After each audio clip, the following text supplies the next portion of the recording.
Hey, what the H are you reading? Maybe I should have said that nicer. Oh well. Hi everyone, and welcome back to The Pull List, a satellite show of my show, Comic Book Issues, where I review one comic a week and give you a month's worth of quickie reviews. Except, we're not going to call it The Pull List anymore because I never really liked that name, and there are literally dozens of shows on YouTube called The Pull List where they review comics, so it's not very original. So now, what the heck, we're just going to call it What the H Are You Reading? So, a little edgier, a little more controversial, perhaps. Still, the format is staying the same. One comic a week gets reviewed, and then I give you a month's worth of reviews at the end of the month. And this is June 2020, and since they're actually making comics again, we can get this show started. So we're going to begin with week 1 of June, Action Comics number 1022. Brian Bendis has announced that he's wrapping up his Superman run. Now, I'm not sure if he means he's wrapping up his run with the character or just wrapping up his run on the Superman title, which means he would still be doing Action Comics. I assume he means he's finishing up with Superman in general. This issue of Action Comics is a bit of a weird one because it's following up on the supervillain invasion of Metropolis, but also the return of Connor Kent over in Young Justice when the two titles kind of crossed over and Young Justice helped Superman save the day.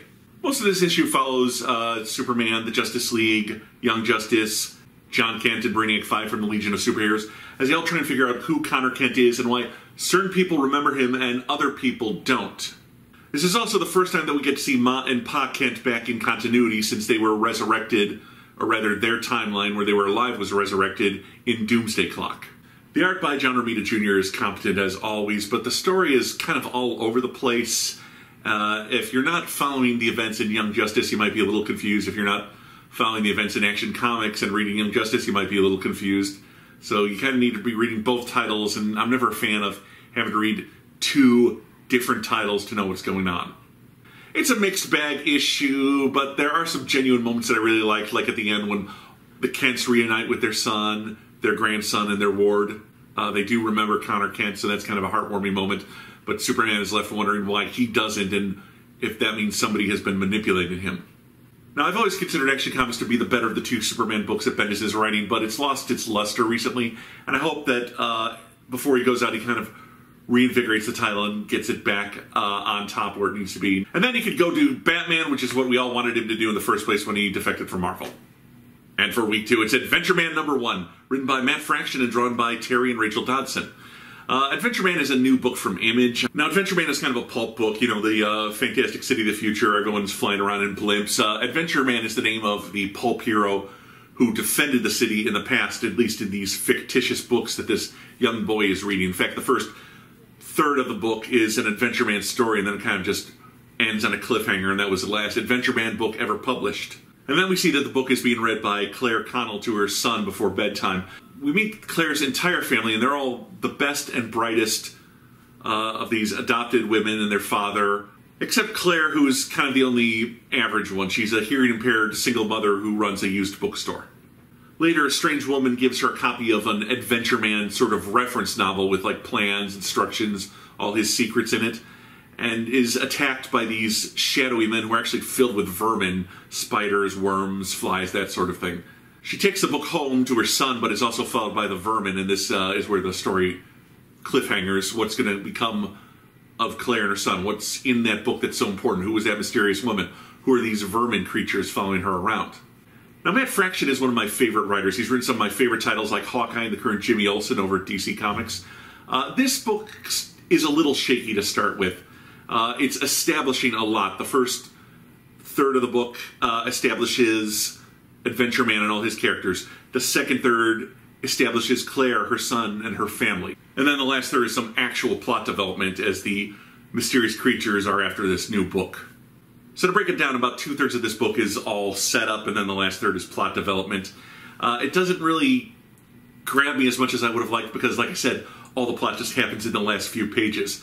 That said, the art by the Dodsons is gorgeous as always, and this is a regular $3.99 cover price, but it's over 50 pages. It's an absolutely huge comic that you're getting at the normal price, so that's just a lot of great art by the Dodsons, and the story, like I said, is shaky. It's a little weak. It's mostly just set up, but now that the story is going, I would definitely buy the second issue to see if it intrigues me, and I want to keep reading this.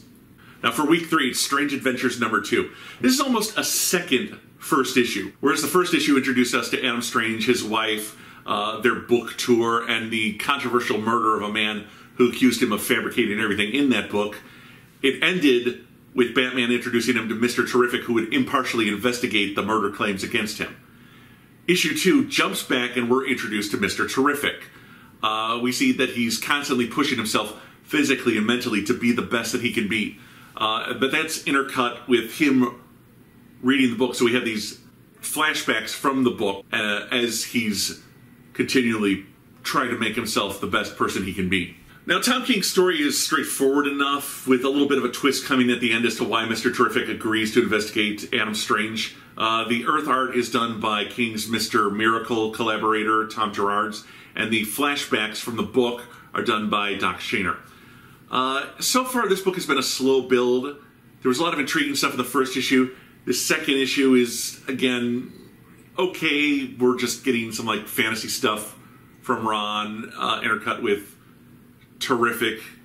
Then when he reveals the reason why he wants to do the investigation of Batman, then we finally get a little bit of hook to the character. The Mr. Terrific stuff's a little dry.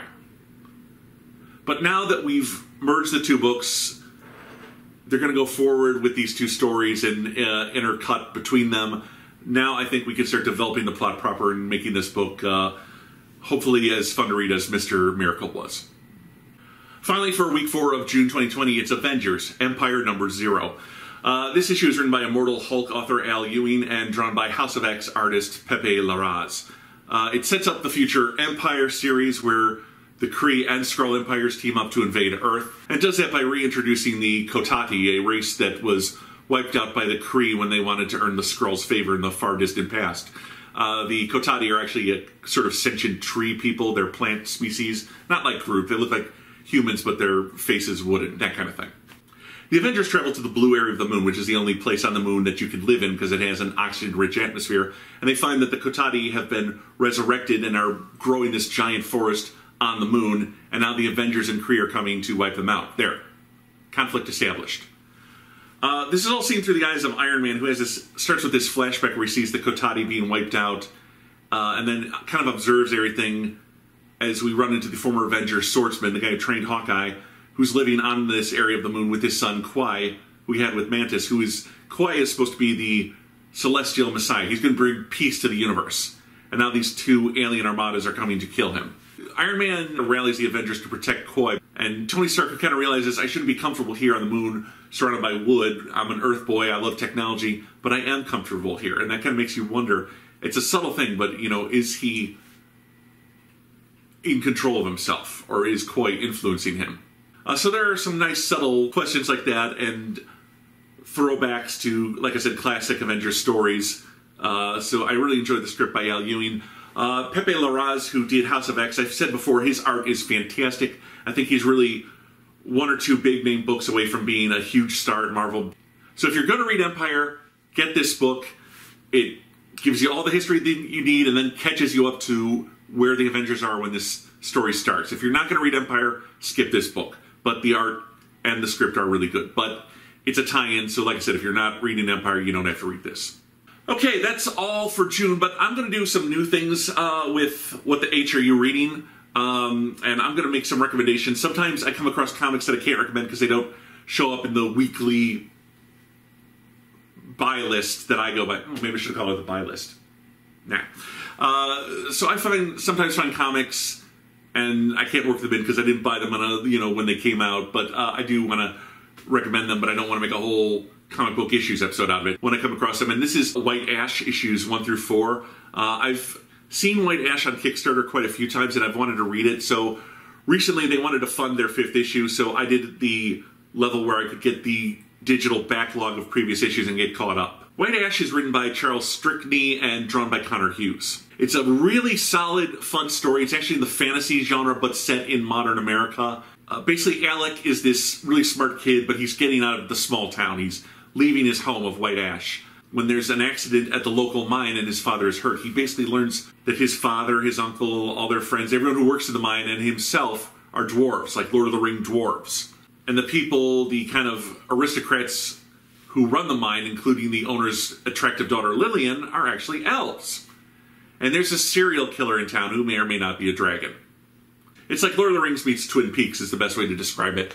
If you want to read this comic, and I do recommend it, it's a lot of fun, you can get issues via the shop at whiteashcomic.com.